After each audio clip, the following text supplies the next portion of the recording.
It occurred to me that the warm, squeaky, smelly things squirming around next to me were my brothers and sister. I was very disappointed, though my vision had resolved itself only to the point where I could distinguish fuzzy forms in the light. I knew that the large and beautiful shape with the long wonderful tongue was my mother. I had figured out that when the chill air struck my skin it meant she had gone somewhere, but when the warmth returned it would be time to feed. Often finding a place to suckle meant pushing aside what I now knew was the snout of a sibling seeking to crowd me out of my share, which was really irritating. I couldn't see that my brothers and sister had any purpose whatsoever. When my mother licked my stomach to stimulate the flow of fluids from under my tail, I blinked up at her, silently beseeching her to please get rid of the other puppies for me. I wanted her all to myself. Gradually, the other dogs came into focus, and I grudgingly accepted their presence in the nest. My nose soon told me I had one sister and two brothers. Sister was only slightly less interested in resting with me than my brothers, one of whom I thought of as Fast,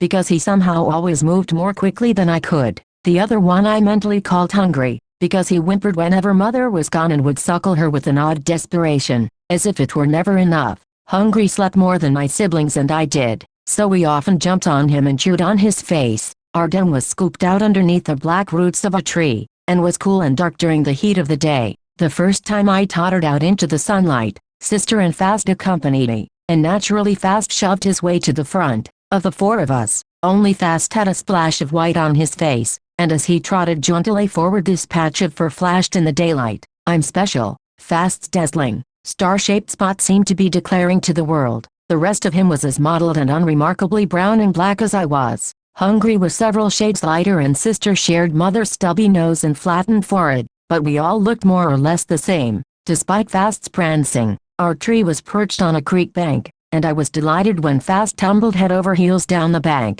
though Sister and I plummeted with no more grace when we tried to make the same descent. Slippery rocks and a tiny trickle of water offered wonderful odors, and we followed the wet trail of the creek into a moist, cool cave, a culvert with metal sides. I knew instinctively that this was a good place to hide from danger, but Mother was unimpressed with our find and hauled us unceremoniously back to the den when it turned out our legs weren't powerful enough to enable us to scale back up the bank. We had learned the lesson that we couldn't return to the nest on our own when we went down the bank, so as soon as Mother left the nest we did it again. This time Hungry joined us, though once he was in the culvert he sprawled in the cool mud and fell asleep. Exploring seemed like the right thing to do. We needed to find other things to eat. Mother, getting impatient with us, was standing up when we weren't even finished feeding, which I could only blame on the other dogs. If Hungry weren't so relentless, if Fast weren't so bossy, if Sister didn't wiggle so much, I knew Mother would hold still and allow us to fill our bellies. Couldn't I always coax her to lie down,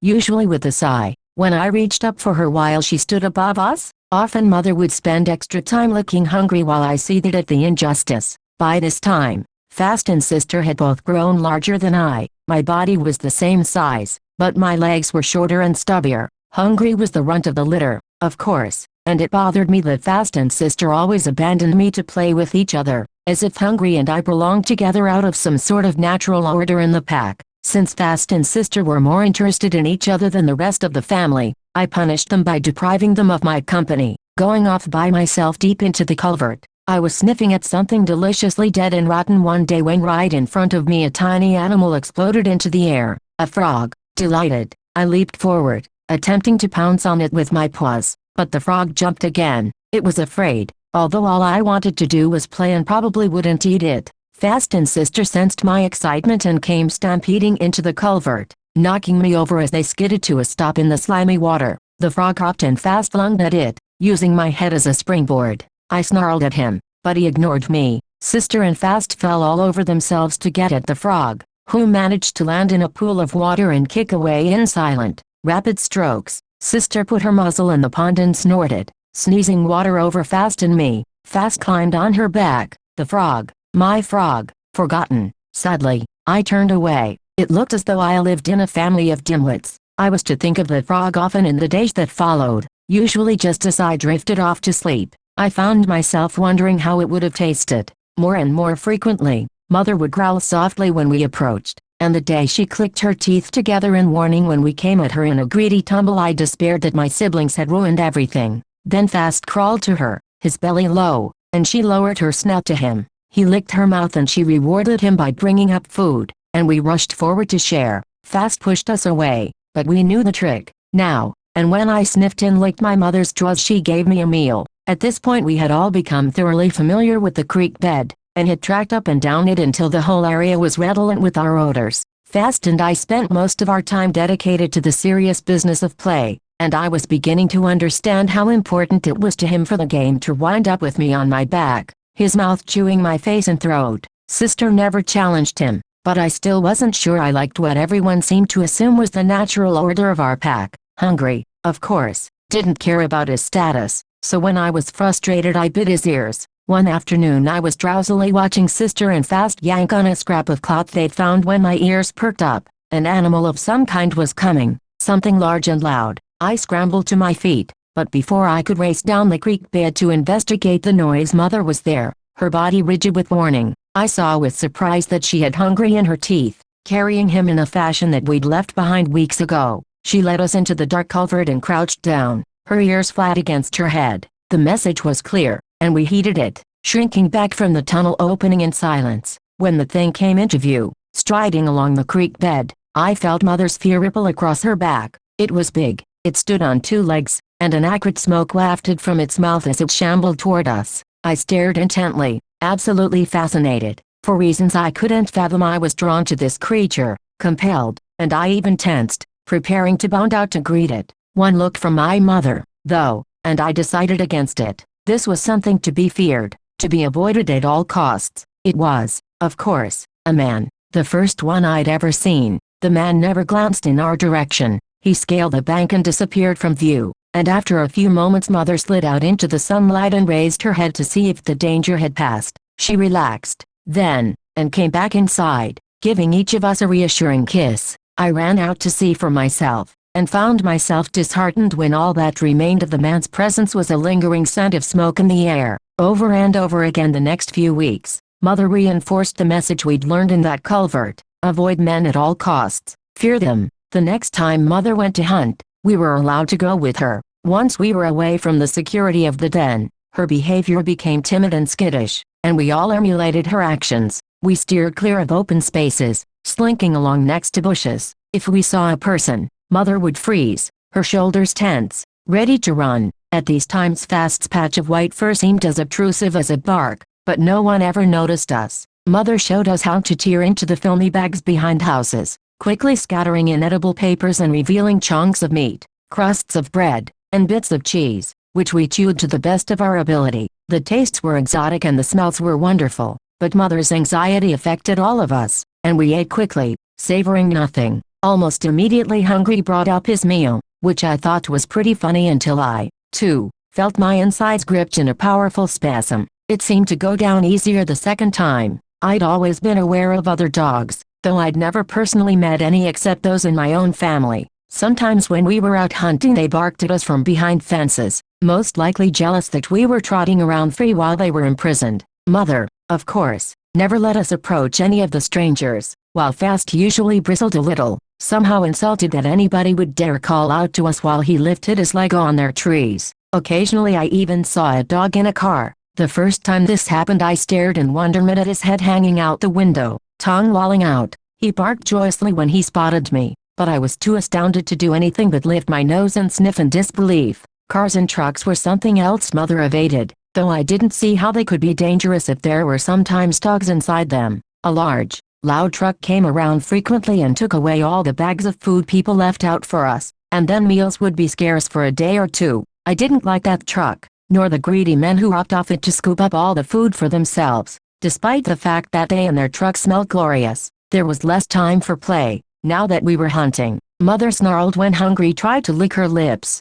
hoping for a meal, and we all got the message. We went out often, hiding from sight, desperately searching for food. I felt tired and weak, now, and didn't even try to challenge Fast when he stood with his head over my back, thrusting his chest at me. Fine, let him be the boss. As far as I was concerned, my short legs were better suited for the low, slinking run our mother had taught us anyway. If Fast felt he was making some sort of point by using his height to knock me over, he was fooling himself. Mother was the dog in charge. There was barely room for all of us underneath the tree now. and mother was gone for longer and longer periods of time. Something told me that one of these days she wouldn't come back. We would have to fend for ourselves. Fast always pushing me out of the way, trying to take my share. Mother wouldn't be there to look after me. I began to think of what it would be like to leave the den. The day everything changed began with Hungry stumbling into the culvert to lie down instead of going on the hunt. His breathing labored, his tongue sticking out of his mouth.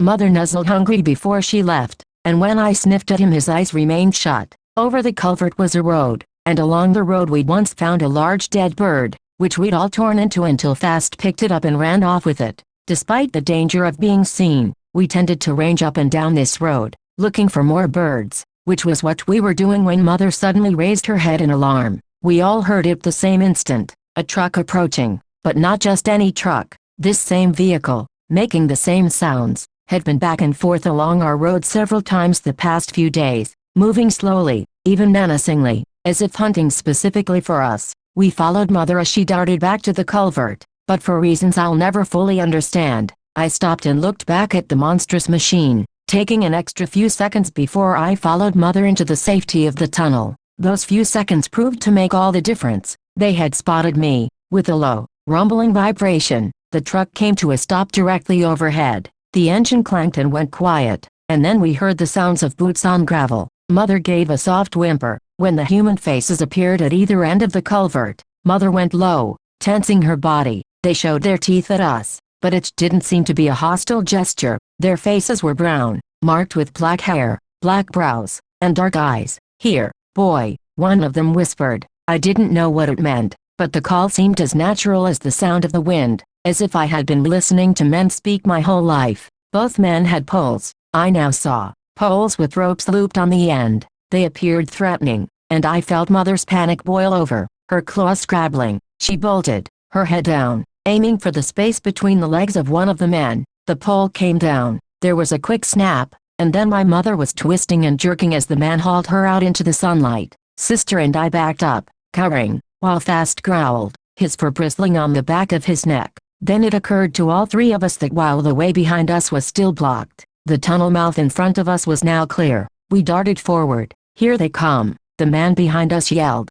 Once out in the creek bed, we realized we didn't really know what to do next. Sister and I stood behind Fast. He wanted to be the boss, so okay, let him deal with this. There was no sign of Mother. The two men were on opposite banks, though, each wielding his pole. Fast dodged one but then was snagged by the other. Sister took advantage of the melee to escape, her feet splashing in the water as she scampered away, but I stood rooted, staring up at the road. A woman with long white hair stood there above us, her face wrinkled in kindness. "Here, puppy, it's okay, you'll be all right. Here, puppy," she said. I didn't run, I didn't move. I allowed the loop of rope to slip over my face and tighten on my neck. The pole guided me up the bank, where the men seized me by the scruff of the neck. He's okay, the woman crooned. "Let him go, he'll run off," the man warned. "Let him go." I followed this bit of dialogue without comprehension, only understanding that somehow the woman was in charge, though she was older and smaller than either of the two men. With a reluctant grunt, the man lifted the rope off my neck. The woman offered her hands to me, rough, leathery palms coated with a flowery smell. I sniffed them, then lowered my head. A clear sense of caring and concern radiated off of her. When she ran her fingers along my fur I felt a shiver pass through me. My tail whipped the air of its own accord, and when she astonished me by lifting me into the air I scrambled to kiss her face, delighting in her laughter. The mood turned somber when one of the men approached, holding Hungry's slim body. The man showed it to the woman, who clucked mournfully. Then he took it to the truck, where Mother and Fast were in a metal cage, and held it up to their noses. The scent of death, recognizable to me as any memory, wafted off of Hungry in the dry, dusty air. We all carefully smelled my dead brother, and I understood the men wanted us to know what had happened to Hungry. Sadness came from all of them as they stood there silently in the road, but they didn't know how sick Hungry had been, sick from birth and not long for the world. I was put in the cage, and Mother sniffed disapprovingly at the woman's smell, which had been pressed into my fur with a lurch. The truck started up again, and I was quickly distracted by the wonderful odors flowing through the cage as we moved down the road. I was riding in a truck. I barked in delight, Fast and Mother jerking their heads in surprise at my outburst. I couldn't help myself. It was the most exciting thing that had ever happened in my whole life. including almost catching the frog. Fast seemed overcome with sadness, and it took me a moment to understand. Sister, his favorite companion, was gone, as lost to us as was hungry. There was, I reflected, much more complexity to the world than I had supposed. It wasn't just about mother and my siblings hiding from people, hunting, and playing in the culvert. Larger events had the ability to change everything, events that were controlled by human beings. I was wrong about one thing, though we didn't know it at the time. Fast and I would meet up with sister again in the future.